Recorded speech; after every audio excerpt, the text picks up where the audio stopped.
Yeah, Rue's part of this.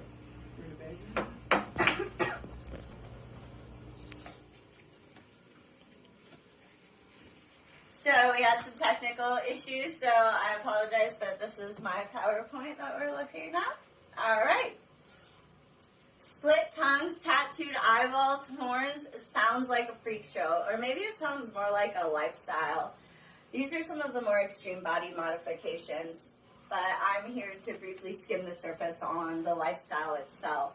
Since a younger age, I've been pretty fascinated with the lifestyle.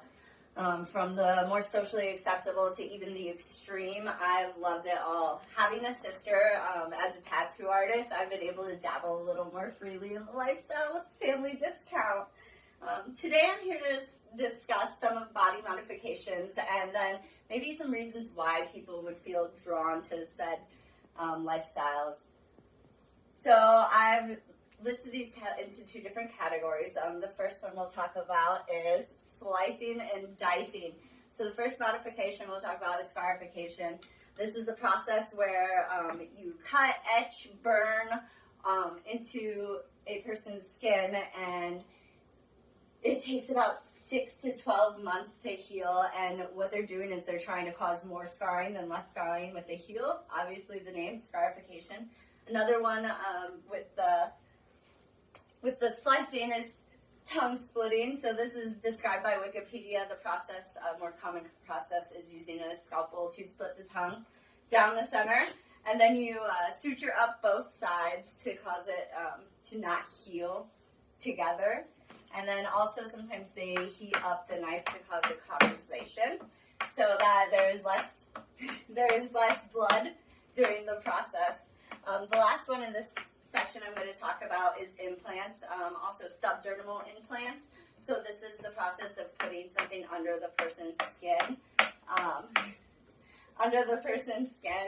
and it is so the skin is healed around it, and it causes a design. This is done with silicone implants that are carved or injected into some sort of mold. So a bunch of different stuff somebody could do to their body, but like, what more could you even do? Tons. So a more common one, we're going to talk about poking and prodding. A more common one everybody knows about, tattooing, right? So tattoos are generally, you'll find them on people's arms, legs, backs, but people get them in more pretty crazy places. Like I said earlier, eyeballs could be tattooed, teeth, or even you could do a lip tattoo. Another more common body modification is going to be piercing. Piercing is described by Wikipedia as the process of puncturing or removing a piece of skin from the body to insert a piercing, jewelry, or an implant. And then under the piercing category, there's a type of action such as suspension. I think it's pretty interesting, so I want to talk about it. So if you can imagine taking a meat hook and shoving it through a person's body.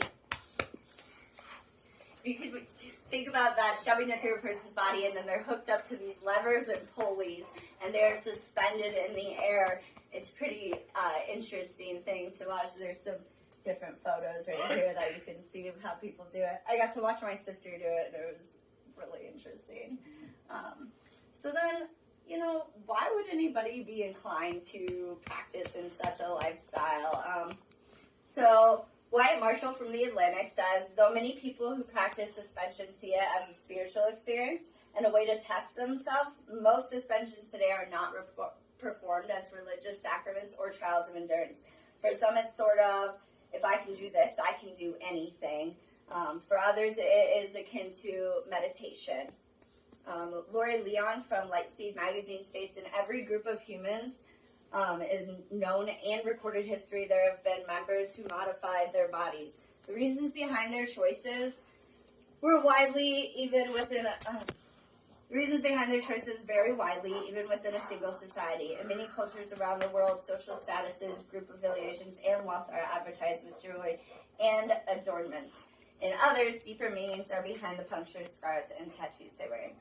I also went and I looked up a blog on a woman who did a blog on the psychology behind body modification. Her name is Laura, And she stated this: people have been modifying their bodies for a variety of reasons for thousands of years. Reasons like aesthetic enhancement, spiritual enlightenment, signifying social status, and marking major life stones.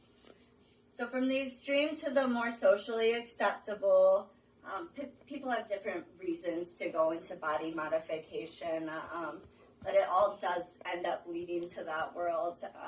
If you are still kind of unable to grasp the concept of getting a piercing or a tattoo, think about it this way. You go out and you see a shirt that you like, you want to buy it, or necklace to kind of accent yourself, you know. It's self-expression. Many people see body modification as distasteful and kind of almost disgusting.